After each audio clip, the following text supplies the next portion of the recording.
Lovelies, what do you call this snack? Bofrot or puff-puff? In Ghana, we call it Bofrot or Bofrot. And my Nigerian friends like Auntie Ade call it puff-puff. What do you call yours? Leave me in the comments down there.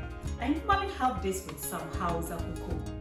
It's so nice and enjoyable having it with Hausa cocoa in a calabash that brings memories of Africa, precisely Ghana.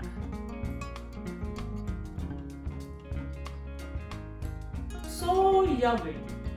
Stay tuned with me and see how delicious Bofrot recipe goes. Our main ingredients are flour, 2 large of eggs, a sachet of yeast which is equivalent to 1 tablespoonful, a 1/4 spoon of salt, a 1/2 teaspoon of cinnamon, and 1 potty custard. Also, we've got 200 milliliters of evaporated milk, granulated sugar, and water to ensure a well mixed. For your convenience, I will leave the ingredients and the measurements in the description box. We will start off by mixing our dried ingredients. I'm just pouring the flour into the mixing bowl. There goes the sugar and the cinnamon.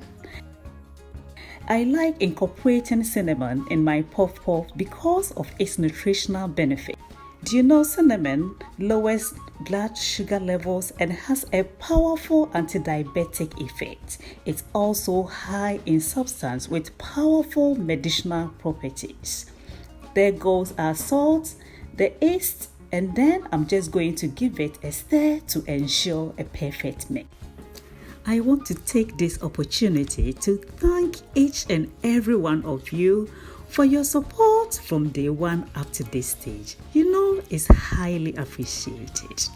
Back to our recipe for today, puff puff. Let's set aside our dry ingredients and go on mixing the wet one. I will pour all my wet ingredients together, which is the evaporated milk, eggs, and custard.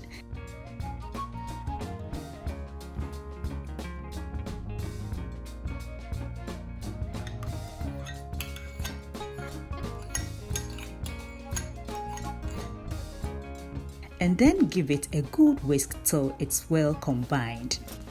I will then go ahead and add 300 milliliters of water to my mixture.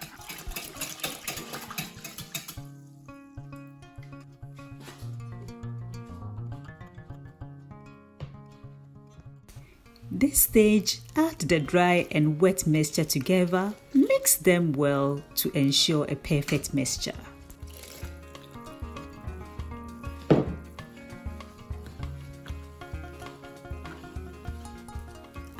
Ensure adding considerate amount of wet mixture to get the silky smooth texture.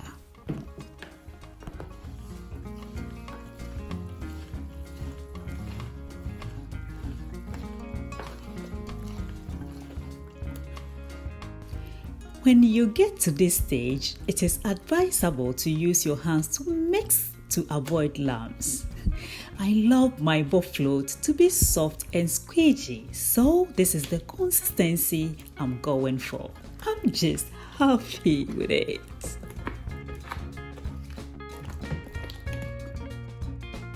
We have got to the stage where we have to allow the dough to rise or proof.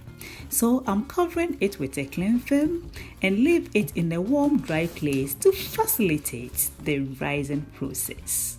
You can leave it in your microwave or oven.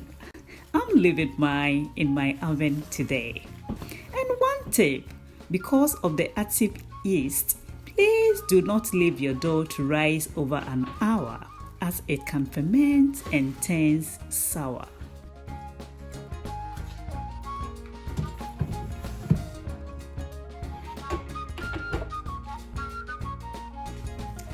Our dough has been sitting in the oven for an hour now.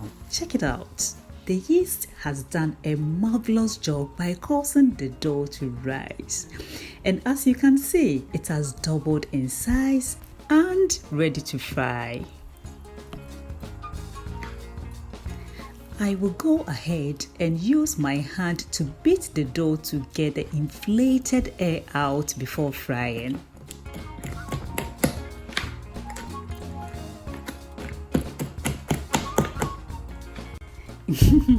Now I'm going to give you a simple tutorial on how to drop your dough into the heated oil. Just scoop the dough with your hand, then make a hole in between your thumb and index finger. To drop it into the oil, squeeze the dough through the hole.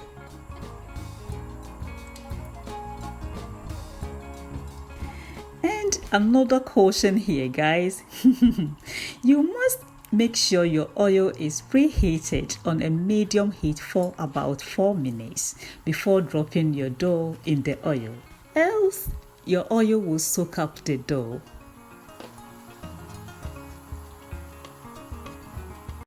Use the skimmer to turn the Bofrot or puff frequently for a perfect fry.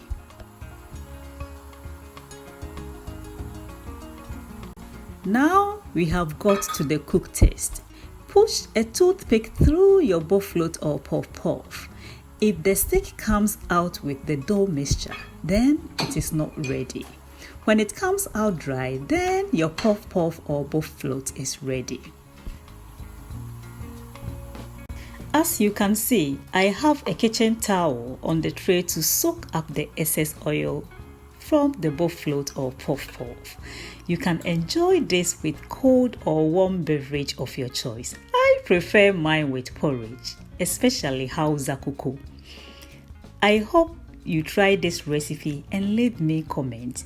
Thank you so much for sitting through with me up to this time. If you haven't subscribed, please take this opportunity to do so, and don't forget to press the notification bell so you'll be first notified anytime I upload a video.